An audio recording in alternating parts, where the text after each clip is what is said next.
Ever been told that you're too independent or too quiet? You're not strange or missing something. In fact, if you find comfort in solitude as you get older, it might actually point to some of the most remarkable strengths a person can have.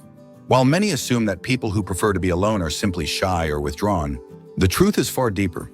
There's a distinct set of personality traits that often emerge in seniors who enjoy solitude.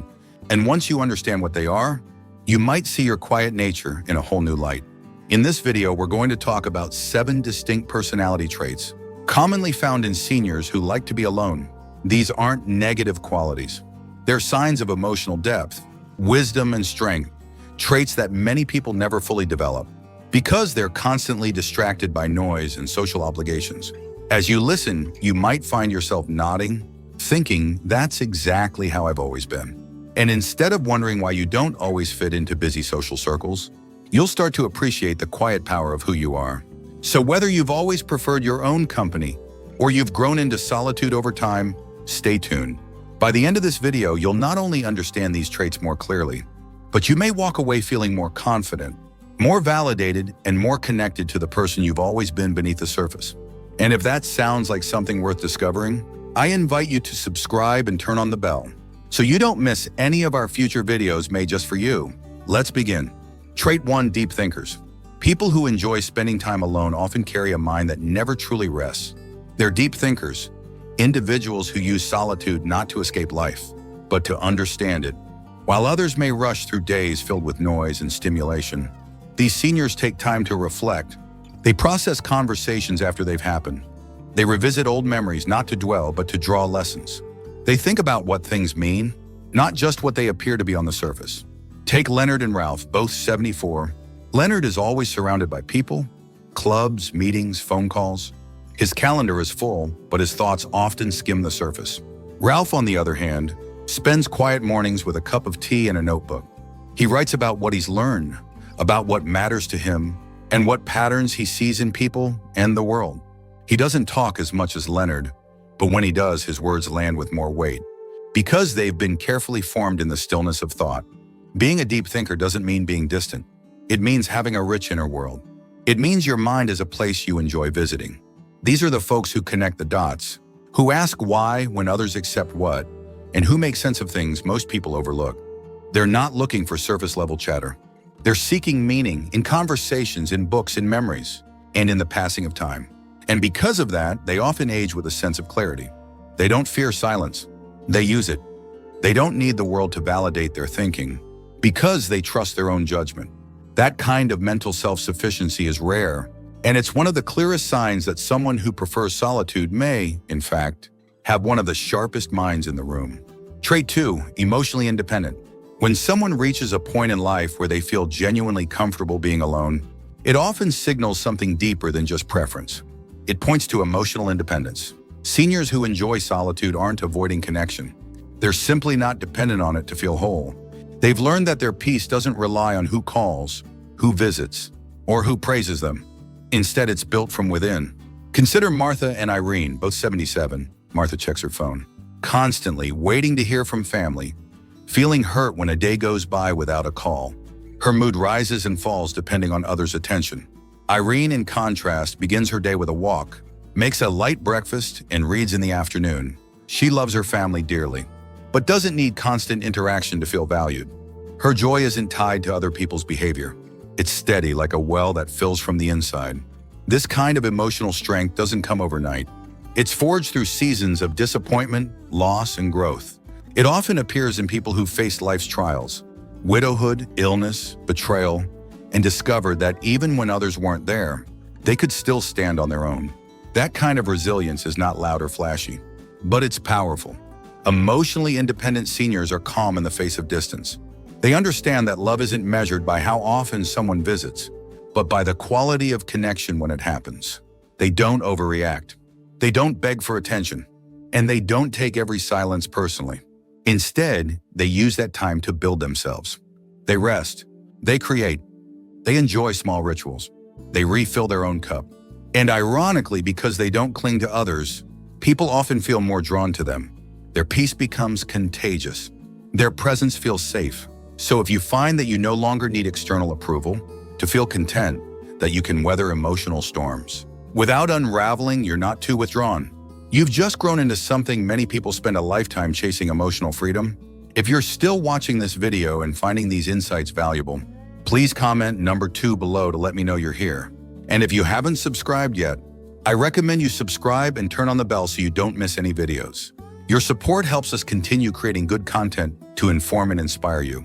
Now let's move forward. Trait 3, highly observant. People who prefer solitude often see more than they say. While others might be busy talking, planning, or rushing, quiet seniors tend to notice the details. The way someone hesitates before answering, the way a bird lands near the window, or how the sky shifts in the early morning. They live with a level of awareness that isn't always obvious, but it's always present. Think about Howard and Ben, both 70. Howard spends most of his days surrounded by conversation, always in the middle of things, but rarely remembers the small stuff. What someone was wearing, how they were feeling, what they didn't say. Ben, meanwhile, spends time alone tending to his garden, reading, or just sitting on his porch. He doesn't speak often, but when he does, he's quick to point out how a neighbor's mood has shifted or how the leaves started turning early this year. His solitude isn't emptiness, it's attention. Highly observant people don't need constant stimulation. They find depth in the ordinary. A crack in the sidewalk, a forgotten photograph, or the tone in someone's voice tells them stories others might miss. And that observation comes from the space silence gives. Without all the external noise, their senses stay sharp. This quality makes them valuable in quiet, steady ways. They're the ones who remember your favorite tea, who spot the early signs of trouble before anyone else does, or who bring up something you said months ago because it mattered to them. They don't just see what's in front of them, they see what's underneath. In a world that's constantly moving, constantly shouting, this kind of sensitivity is rare, and it's often misunderstood. People assume silence means someone isn't paying attention, but often it's the opposite. They're paying deeper attention than anyone else in the room. So if you find yourself drawn to details others skip over, if you feel more connected to the world when it's quiet, if you notice the subtle shifts that most people miss, then what you have isn't just a personality quirk. It's a strength, one that's been quietly growing stronger with every moment of stillness you've chosen. Trait 4, selective with relationships. One of the most defining traits of seniors who enjoy being alone is that they're deeply selective about who they allow into their inner circle. They don't chase after acquaintances or fill their calendars with casual catch-ups. Instead, they choose depth over breadth. They'd rather have 2 meaningful conversations in a week than 20 shallow ones. Let's look at Dorothy and Patricia, both in their early 80s. Dorothy is constantly surrounded by people, always saying yes to group outings and social commitments. She enjoys the activity, but often ends up feeling drained and unnoticed. Patricia, however, spends most of her time by herself, occasionally meeting with just 2 longtime friends she trusts. They talk about real things, life, purpose, even fear. And she walks away from those conversations feeling fuller, not emptier. Being selective isn't about being unfriendly. It's about knowing your energy is valuable, and you don't want to waste it on relationships that feel one-sided or superficial. These individuals have often lived long enough to know how it feels to be surrounded by people and still feel lonely. That's why they choose carefully now. They've learned that peace is better than forced connection. This trait also reflects emotional maturity. They're not chasing popularity or trying to be liked by everyone. They're not afraid to say no. They've come to value their time, their space, and their energy, and they spend it like it's gold. The people they do let in tend to be those who see them, respect them, and can hold meaningful space with them. It's common for people like this to have 1 or 2 lifelong friends, a sibling they still call regularly, or even a neighbor they've quietly built a bond with over years of small acts of kindness.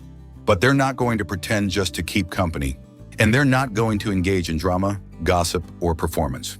If you found yourself stepping away from large groups, feeling more drawn to quiet connection than busy gatherings, that doesn't mean you're becoming isolated.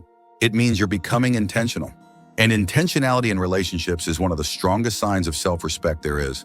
If you're still watching this video and finding these insights valuable, please comment number 4 below to let me know you're here. And if you haven't subscribed yet, I recommend you subscribe and turn on the bell so you don't miss any videos. Your support helps us continue creating good content to inform and inspire you. Now let's move forward.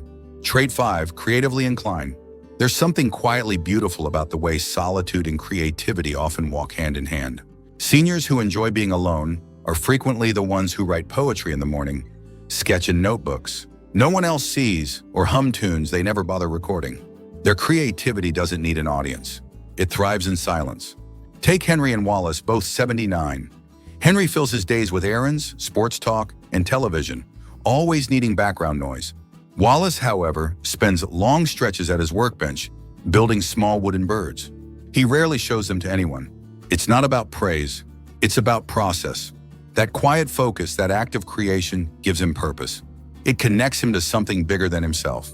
Being creatively inclined doesn't mean you have to be a painter or a novelist. It means you have a mind that plays, that rearranges ideas, finds beauty in patterns, and turns solitude into a canvas. It might show up in the way you rearrange your home, how you cook a meal, how you organize your garden. The creative spark doesn't need applause, it just needs room. And seniors who seek solitude often do so because that's where that spark lives. In the absence of chatter, they hear melodies. In the quiet of a morning, they stitch together words. In a sunbeam falling across the floor, they feel inspiration. Their creativity is personal, intimate, and often sacred. This kind of personality trait is deeply nourishing. It helps prevent cognitive decline. It offers emotional release, and it adds meaning to days that might otherwise feel too still. When the world slows down, creative people speed up inside. They write letters, build model trains, knit scarves for neighbors, or craft stories in their minds they may never tell aloud. And while others might see them as loners, what they don't see is the rich, textured world unfolding behind their eyes. It's not isolation, it's imagination. It's the ability to take something plain and make it beautiful, not for anyone else's approval, but because the act itself feels right. If you felt this, if you find joy in making, building, writing, or simply dreaming, especially when you're alone, then know that this is not a small thing. It's a sign of deep vitality, a personality tuned to the music beneath the noise. And it's one of the most quietly powerful traits a person can carry. Trait 6, strong self-discipline. Another trait that often shows up in seniors who prefer solitude is strong self-discipline. These are the individuals who don't need someone else to tell them when to get up, when to take their medication, or how to stay on track with their routines. They're guided by something internal, a quiet rhythm they've built over time. Let's consider George and Harold, both 82. George thrives in group settings. He joins every senior class, depends on group reminders to take care of himself, and feels lost without outside structure. Harold, on the other hand, begins his mornings at the same time each day. He makes his bed, does light stretching, and prepares a simple, nourishing breakfast. No one's watching. No one's grading him. He does it because it brings him peace, because it aligns with who he is. That kind of internal consistency is no accident. It comes from a lifetime of learning how to keep promises to yourself, even when no one else is around.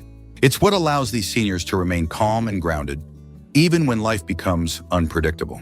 When they're faced with a challenge, a new diagnosis, a family issue, a change in routine, they don't fall apart. They adjust. They rely on their habits, their values, their quiet structure. And often this discipline is invisible to others. It's not dramatic or loud. It's in the way they remember to water their plants, the way they write down their grocery lists, the way they track their blood pressure without being told. They don't expect others to carry their load. They've learned how to carry it themselves with steadiness and grace. This self-discipline also brings a deeper form of freedom. When you trust yourself to follow through, you don't need to rely on others to keep you going. You become the architect of your own life, even if it's a small, simple life. That sense of ownership builds confidence, and that confidence spills over into everything else: how you walk, how you speak, and how you face each new day. So if you've found that you can stick to routines without being told, that you hold yourself to a certain standard, even when no one's watching, then recognize that for what it is, it's not rigidity. It's self-respect, and it's one of the clearest signs of a strong, quiet character. If you're still watching this video and finding these insights valuable, please comment number 6 below to let me know you're here. And if you haven't subscribed yet, I recommend you subscribe and turn on the bell so you don't miss any videos. Your support helps us continue creating good content to inform and inspire you. Now let's move forward. Trait 7, spiritually grounded. There's a kind of peace that settles over people who no longer need the world to keep them company. Seniors who enjoy solitude often carry this quiet peace, not because they've given up on connection, but because they've developed a deep connection within. They are spiritually grounded. Take Eleanor and June, both 84. Eleanor keeps her television on all day, not because she's watching, but because she hates silence. She feels uneasy without noise, unsure of what to do with stillness. June, however, embraces that quiet. She sits by the window with her hands resting gently in her lap. She doesn't pray in the traditional sense, but she reflects. She asks herself questions. She thinks about the past, the future, and what might lie beyond both. Being spiritually grounded doesn't mean you follow a certain religion.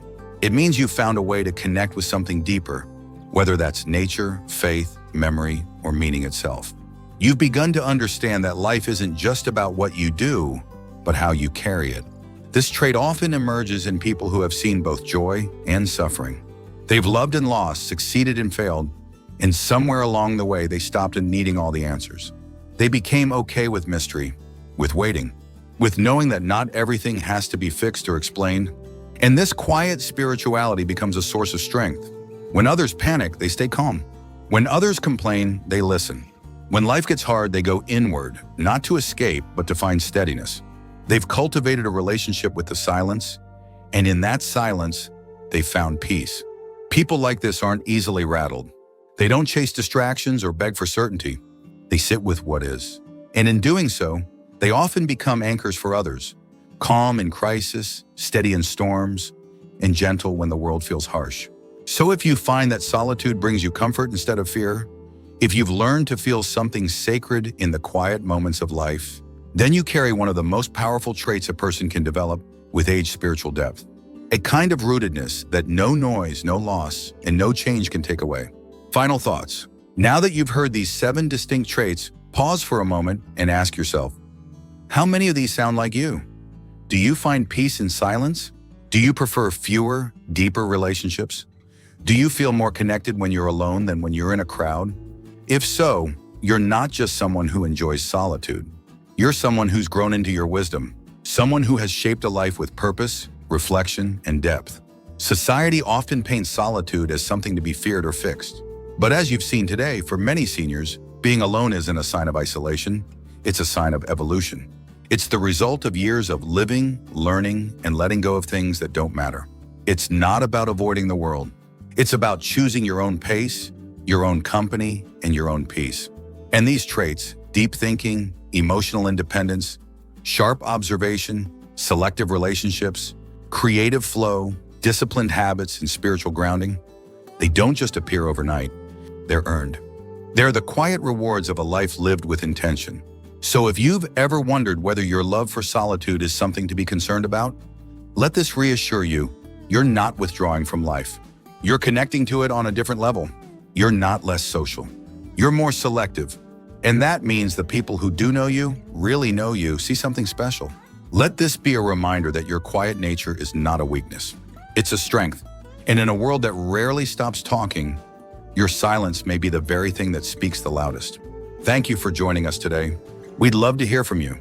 Leave a comment below and share one thing you learned today and how you plan to use it in your life. Your thoughts are important to us, so don't hesitate to share them. Reading your comments gives us great motivation and encouragement. If you enjoyed this video and found it helpful, please like, subscribe, and share. Your support helps us continue creating good content to inform and inspire you. Thanks for watching, and we look forward to seeing you in the next video.